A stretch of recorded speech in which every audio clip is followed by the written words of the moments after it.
Hi friends, ಇದು ಸಂಡೆಯ mini vlog. ಇವತ್ತಂತೂ ನಮ್ಮ ಮನೇಲಿ ಹಬ್ಬದ ವಾತಾವರಣ ತುಂಬಿ ತುಳುಕ್ತಾ ಇತ್ತು. ಯಾಕೆ ಅಂದರೆ ಇವತ್ತು ನೆಂಟರು ಬಂದಿದ್ದರು. ಅಪ್ಪಾಜಿ, ಅಮ್ಮ ಹಾಗೆ ಅಕ್ಕ ಬಂದಿದ್ದರು. ಅಂದರೆ ನಮ್ಮ ಮನೆಯವರ ದೊಡ್ಡಪ್ಪ ದೊಡ್ಡಮ್ಮ ಅವ್ರ ಮಗಳು ಮತ್ತು ಮಕ್ಕಳುಗಳೆಲ್ಲ ಬಂದಿದ್ದರು. ಸೊ ಅವ್ರು ಬಂದಿರೋದ್ರಿಂದ ಮನೆ ಒಳಗೆ ಎಷ್ಟು ಖುಷಿಯಾಗಿತ್ತು ಅಂದರೆ ಮನೆಯೇ ಫುಲ್ಲು ಏನೋ ಒಂಥರ ಆಗ್ತಿತ್ತು. ನಾವೇ 4 ಜನ ಇದ್ದು ಬೇಜಾರಾಗ್ತಿತ್ತು. ಸೊ ಅವ್ರು ಬಂದಮೇಲೆ ತುಂಬ ಖುಷಿ ಆಯಿತು. ಅವ್ರ ಜೊತೆ ಆ ಮಕ್ಕಳ ಜೊತೆ ತುಂಬ ಟೈಮ್ ಸ್ಪೆಂಡ್ ಮಾಡಿದ್ವಿ.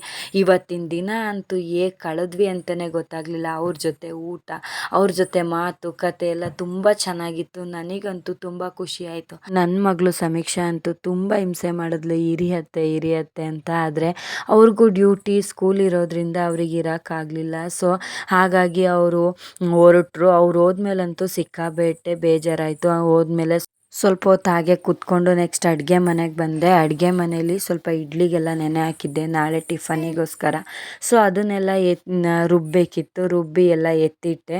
ಸೊ ತುಂಬ ಕೆಲಸನೇ ಇತ್ತು ಅಡುಗೆ ಮನೆಯೆಲ್ಲ ಒಂಥರ ಮೆಸ್ಸಿ ಆಗಿತ್ತು. ಅದೆಲ್ಲ ಕ್ಲೀನ್ ಮಾಡಿ ಸ್ವಲ್ಪ ಪಾತ್ರೆ ಎಲ್ಲ ತೊಳೆದು ಅಡುಗೆ ಮಾಡಿ ಊಟ ಮಾಡಿದ್ವಿ. ಇವತ್ತಿನ ವ್ಲಾಗ್ ಇಲ್ಲಿಗೆ ಎಂಡ್ ಮಾಡ್ತಾ ಇದ್ದೀನಿ.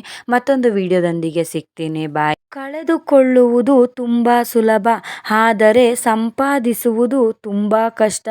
ಅದು ಸಂಪತ್ತಾಗಲಿ, ಸ್ನೇಹವಾಗಲಿ, ಪ್ರೀತಿಯಾಗಲಿ, ನಂಬಿಕೆಯಾಗಲಿ. ಕಳೆದುಕೊಂಡು ಹುಡುಕಬೇಡಿ.